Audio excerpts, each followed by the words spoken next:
The EST of WWE is set to make her return this coming up Friday in her hometown of Knoxville. And the biggest question on everyone's mind is Bianca Belair turning heel?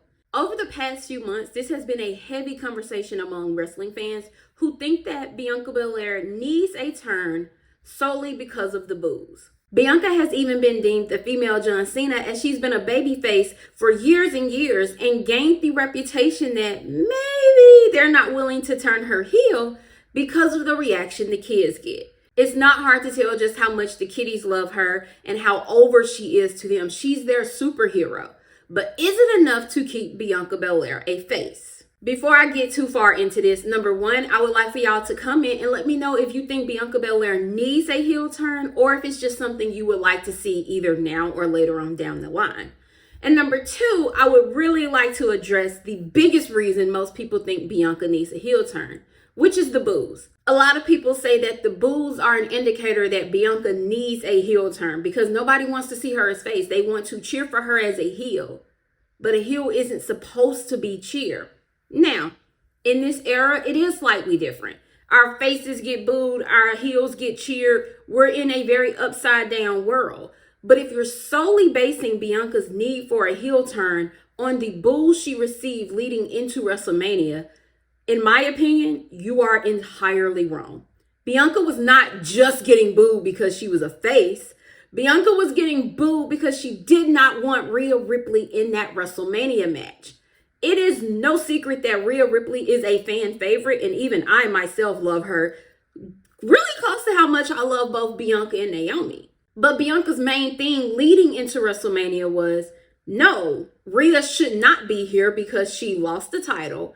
I won Elimination Chamber. I should get my one-on-one match with the current women's world champion, Io Sky. Obviously, Rhea did not take too kindly to that, and Rhea was pushing and pushing and pushing because she felt like she deserved to be in that match. Regardless of which side you fall on, Bianca or Rhea's, you have to admit that that is why the fans were booing. They weren't booing because they hated Bianca. They didn't like what Bianca had to say. They did not want to hear Bianca's reasonings for not including Rhea Ripley in something the fans felt like Rhea deserved.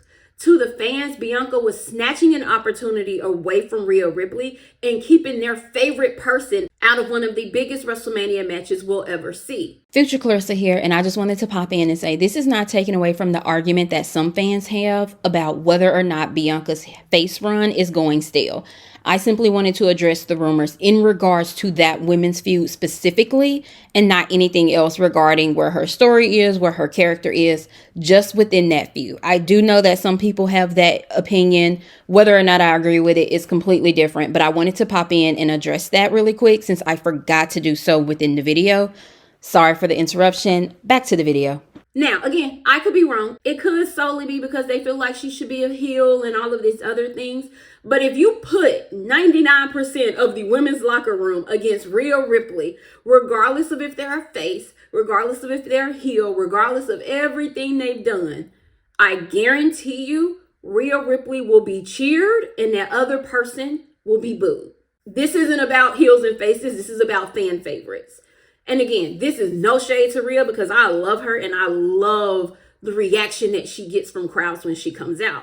But I think if we're basing the need for a heel turn solely off of that, it's a dumb reasoning. I'm sorry. I'm just going to call a spade a spade. I know y'all not going to like that. And that's fine. That's fine. I just do not think that basing it solely off of her standing toe-to-toe with Rhea Ripley and the fans booing is the correct way to go about a story. Because if that was the case, people would go heel and face every single week. So again, I just think if we're going strictly off of boos, we would turn those boos into cheers and then be cheering for a heel because you're finally getting what we want. So I'm not going to base anything of my opinion on whether Bianca needs a heel turn or not based off of just boos or cheers. Because like I said, Roman Reigns got booed his entire reign. That man has changed absolutely nothing. He gets cheered. We just saw on Monday, Seth Rollins' song was being sang to the top of the fans' lungs. It filled the arena just for them to boo him and call him a sellout 5 minutes later. We cannot just base it on that. We can't. because the fans are having fun. They're engaged. They're reacting to things that are right in front of their faces at that exact moment. So they want to cheer Seth Rollins' thing, but they don't necessarily want to cheer the things that are coming out of his mouth. That's just my take on it. It's probably a hot take, and that's okay. But I will jump into whether I think she needs it or if it's just a want. And for me, I'm 50-50. And that'll probably surprise a lot of people. As y'all know, I am a huge Bianca Belair fan. At this point, she is for sure in my top 3 favorites of all time. She is probably my favorite women's wrestler ever. I don't care. I'm a Bianca girl. I will stand by that forever. But I also will admit that I am ready to see her do something different. I am ready to see her take what's hers, to take her spot back, to take her shine back, to stop just being all nice and humble and sweet all the time. But I think one thing that the fans are failing to take into account is that Bianca is still very tied into this Naomi and Jade storyline. So there's only one way for Bianca to become heel, and that's to join forces with Naomi. Now, this is really hard for me because I am dying to see Bianca versus Naomi. It will hurt because I couldn't choose between, I love both of them. How can I choose? But I want to see the match. There's no doubt in my mind that this match, the promos leading up to it, the feelings this match would evoke, oh, it'll be so great. It'll be amazing. However, does it work right now? If you haven't seen already, I did do a Naomi agenda video for the things I wanted to see leading up to this moment. And spoiler alert, that didn't really happen. However, I do still think it's a good video. You guys should go check it out if you have not already. I'll make sure to link it down in the description below. In order for Bianca to turn heel, she would have to either go back to Raw and strictly go after Rhea Ripley, or go over to SmackDown and go after Jade Cargill. Those are really her only 2 options right now. Attacking Tiffany Stratton really wouldn't make Bianca a heel. Attacking Io Sky might possibly, but not as much as Rhea Ripley or Naomi and Jade stories would. Because Bianca is on SmackDown at the moment, I have to go with what we have available and say she would have to join forces with Naomi. It would mean that all of what Naomi has said to her over the last few months actually has stuck in. Think about it, it actually makes sense. Leading into her WrestleMania storyline, Naomi was telling her how she'd always been there for her, how Jade was just riding her coattails, how people use Bianca for a big moment or to make themselves bigger. The things Naomi said would have had to finally sunk in, and Bianca realized that she has been too focused on helping everyone else and not enough on helping herself. Not enough on listening to someone she sees as a mentor. Not enough on listening to someone she sees as a big sister. She let Naomi fall to the wayside because she wanted to help pull Jade up to be beside them. But maybe she's tired. Maybe she realized after not only taking the pin at WrestleMania, not only losing her WrestleMania streak, not only losing her shot at the title, not only losing her ability to wrestle because her finger's broken and she can't do anything. Bianca's been through a lot in 2025. This has not been her best year emotionally. So what if she's finally realized and finally start to accept that, you know what? Maybe Naomi was right. Maybe it's time for me to go after what I know, but let me just clear up this little situation first. Now, the problem that arises with this is that Evolution is just a month away. And a lot of people are full-blown expecting to see Jade versus Charlotte Flair. Bianca doesn't really have a spot to fit in with that. So it makes it really hard for me to see this heel theory coming to light, because where does she fit in with the Jade, Bianca, Tiffany, Nia, Charlotte thing that SmackDown has had going on these last few weeks? Which means I'm left with Rhea Bloody Ripley.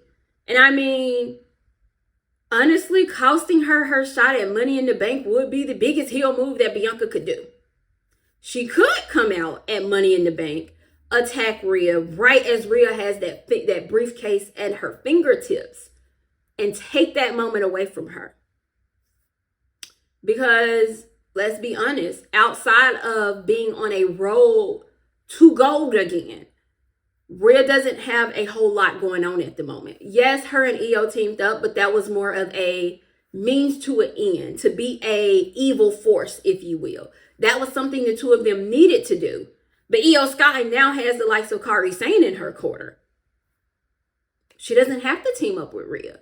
But Rhea has her eyes set on gold. And what better way for the EST to turn heel than to take that moment from Rhea and her fans? Again, please hear me out. I love Rhea. This is nothing to do with picking sides. If y'all don't know, I have been waiting anxiously for Rhea versus Bianca. That is my dream WrestleMania match. But with SummerSlam being not only the biggest event of the summer, but this being year one of 2-night SummerSlams, we have to bring it. I noticed that a lot of the WrestleMania bill lacked a little bit. We didn't get really as big of feuds as we're used to getting at Mania. And I think a part of that is because they were saving it for SummerSlam. Because just think about it. We could possibly get not only Rhea Ripley versus Bianca Belair, but Seth Rollins versus Roman Reigns at the very first 2-night SummerSlam. I'm just saying. So I'm very torn on how a Bianca heel turn would work. And if that is what I would truly want right now. Again, I'm an EST fan down. I'm a Ripley fan down. I'm a Naomi fan down. I love me some Jade Cargill. So this is when being a true fan of wrestling comes to turn. This is when you just have to enjoy the moment and don't just tag yourself as a fan of this person or that person. Just let the story play out and enjoy yourself. So y'all sound off down below and let me know. How do you see Bianca Belair turning heel? Is it right now? Or do you think that that's something way down the line and we're nowhere close to that? I'm still 50-50 on how I truly feel on if Bianca Belair actually needs a heel turn or not. So y'all are going to have to help me out with this one. If you enjoyed this video or would like to see some more in-depth stuff, because I do have some stuff coming, let me know down below. Make sure you like this video, subscribe to my channel, and turn on post notifications so that you get notified anytime I post. Until next time, bye guys.